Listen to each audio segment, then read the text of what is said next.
Good morning, Carmel. I'm Eric Maggio. It's 8:03. Today, the Culture and Community Club will meet in room 206 after school. Tomorrow, Interact Club and Respect Life Club will be making cards for those in nursing homes in room 700. All are welcome to make cards or just attend. Tomorrow, the Reach Center is hosting a mini course series against procrastination after school at 3:15. There will be a meeting for all those interested in spring wrestling workouts tomorrow in room 105 at 3:20 p.m. Please bring your uniform if you have one. Carmel boys volleyball lost their set in 3. However, they put up a good fight. Memorable players include Isaac Alvarez, LJ Stackhouse, Harley Hosselton, Xander Ikuz, and Luke Burkhalter. Up next is Carmel Today.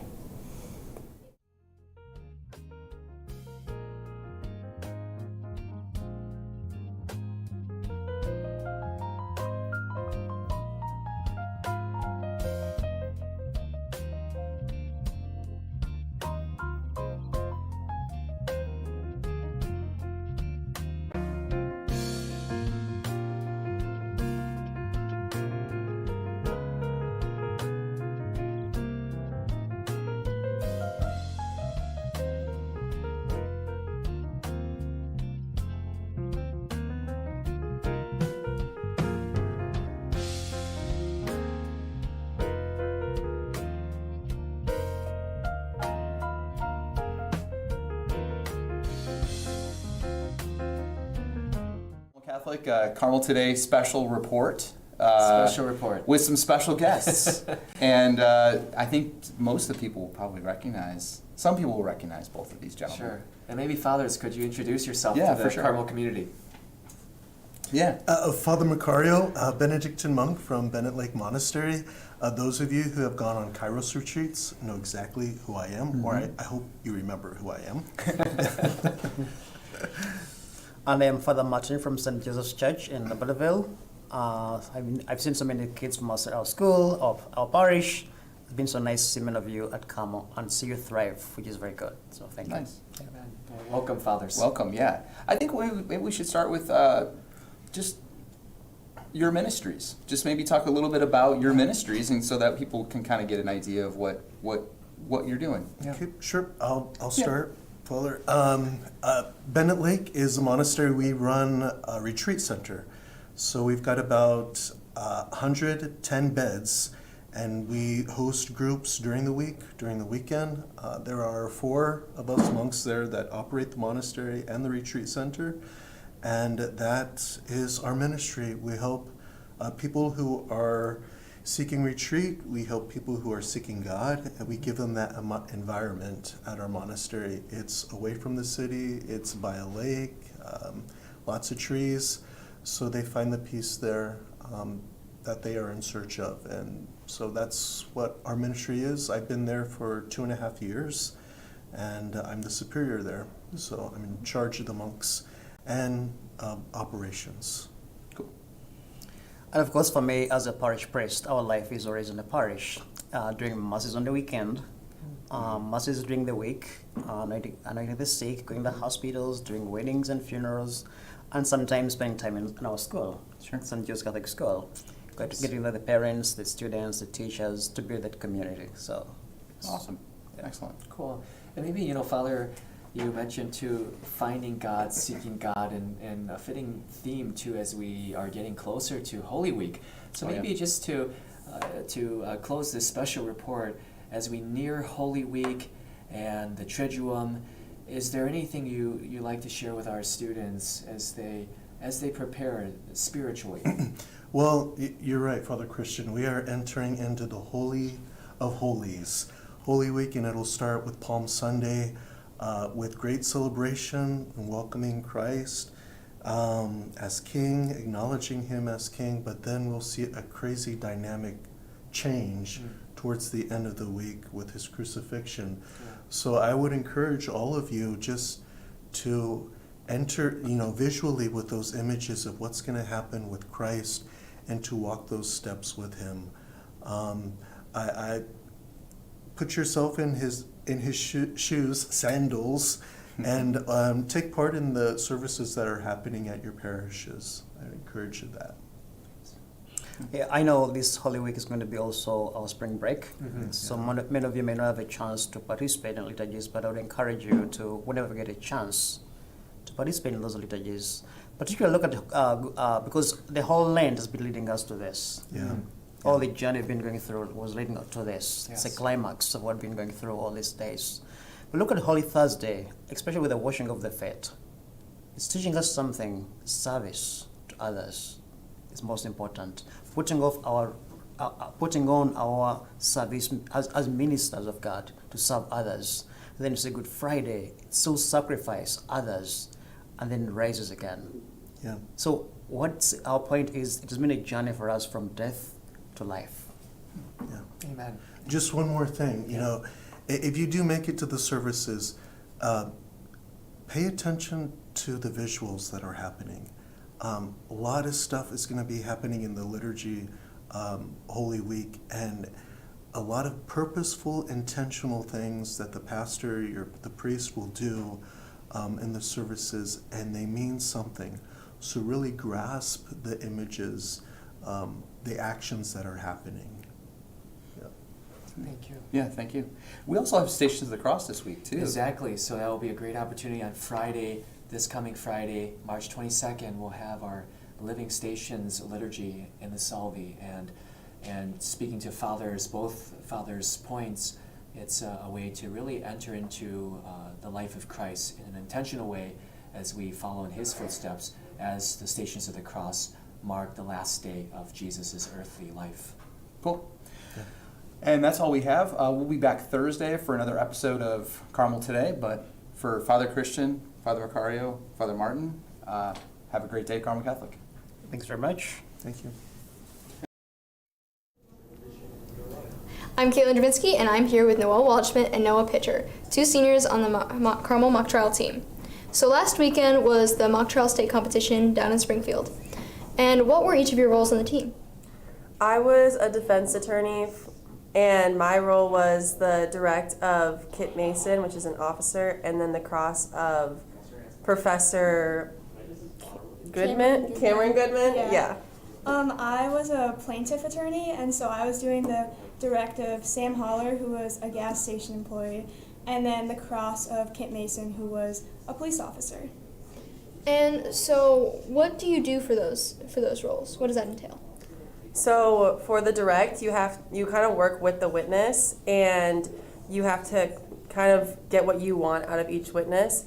And since the direct's on your team, it's a lot easier. And then for the cross, you're going against like the other side, so you don't really know how they're going to answer, and you kind of want to do all leading questions. And what does the plaintiff and defense team mean? So the plaintiff is kind of like charging the other side, the defense side, with like a crime, and then the defense team is just trying to defend themselves and like saying like, I didn't do it, I'm not liable, I'm not guilty. And at state, how does competition work? So both teams go into trials. So the plaintiff will go against one school and the defense will go against another school. And it's really cool, like you'll get to watch your other side go. And how did each of your trials go? They both went really good. The defense and plaintiff both won. So Yeah, it went really well. yeah. How did the mock trial season go overall?